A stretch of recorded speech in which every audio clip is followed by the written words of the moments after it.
वो जो है चोरी करता है एक चोर। तो उसी को जो अंगूठी चोर के का ये ऊपर ये जो है ये कहानी है, जो कि तेनालीराम का ही ये कहानी है। तो चलिए सुनाते हैं आज आपको ये कहानी। महाराजा कृष्णदेव राय एक कीमती रत्न जड़ित अंगूठी पहना करते थे। जब भी वह दरबार में उपस्थित होते तो अक्सर उनकी नज़र अपनी सुंदर अंगूठी पर जाकर टिक जाती। राजमहल में आने वाले मेहमानों और मंत्रीगणों से भी वह बार बार अपनी उस अंगूठी का जिक्र किया करते थे। एक बार राजा कृष्णदेव राय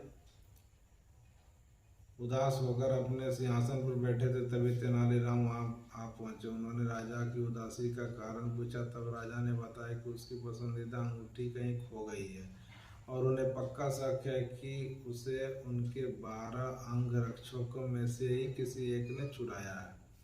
चूंकि राजा कृष्णदेव राय का सुरक्षा घेरा इतना चुस्त होता है कि कोई चोर उचक्का या सामान्य व्यक्ति उसके नज़दीक नहीं जा सकता था। तेनालीराम ने तुरंत महाराज से कहा, मैं अंगूठी चोर को बहुत जल्द पकड़ लूंगा। यह बात सुनकर राजा कृष्णदेव राय बहुत प्रसन्न हुए। उन्होंने तुरंत अपने अंगरक्षकों को बुला लिया। तेनालीराम बोले, राजा की अंगूठी आप 12 अंगरक्षकों में से किसी एक ने की है, लेकिन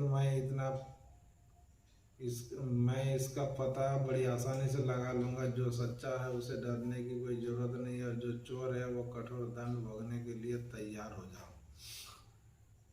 तेनालीराम ने बोलना जारी रखा, आप सब मेरे साथ आइए, हम आपको काली माँ के मंदिर जाना है। राजा बोले, ये कर रहे हो तेनालीराम? हमें चोर का पता लगाना है, मंदिर के दर्शन नहीं कराने हैं। महाराज आप धैर्य रखिए, जल्दी ही चोर का पता चल जाएगा। तेनालीराम ने राजा को सब्र रखने के लिए कहा। मंदिर पहुंचकर तेनालीराम पुजारी के पास गए और उन्हें कुछ निर्देश दिए। उनके बाद उनका अंगरक्षकों ने कहा, आप सबको बारी बारी से मंदिर में जाकर माँ काली की मूर्ति के पैर छूने हैं और फौरन बाहर निकल आना है। ऐसा करने से माँ काली आज रात स्वप्न में मुझे उस चोर का नाम बता देगी। अब सारे अंगरक्षक बारी बारी से मंदिर में जाकर माता के पैर छूने लगे। जैसे ही कोई अंगरक्षक पैर छूकर बाहर निकलता, तेनालीराम उसका हाथ सूंघते और एक कतार में खड़ा कर देते। कुछ ही देर में सभी अंगरक्षक एक कतार में खड़े हो गए। महाराज बोले, चोर का पता तो कल सुबह लगेगा, तब तक इनका क्या किया जाए? नहीं महाराज, चोर का पता तो लग चुका है। 7वें स्थान पर खड़ा अंगरक्षक ही चोर है। ऐसा सुनते ही वह अंगरक्षक भागने लगा, पर वहां मौजूद सिपाहियों ने उसे धर दबोचा और कारागार में डाल दिया। राजा और बाकी सभी लोग आश्चर्यचकित थे कि तेनालीराम ने बिना स्वप्न देखे कैसे पता कर लिया कि चोर वही है। तेनालीराम सबकी जिज्ञासा शांत करते हुए बोले, मैं पुजारी जी से कहकर काली माँ का पैरों पर तेज सुगंधित इत्र छिड़कवा दिया था, जिस कारण जिसके भी माँ के पैर छुए उसके हाथ में वही सुगंध आ गई। लेकिन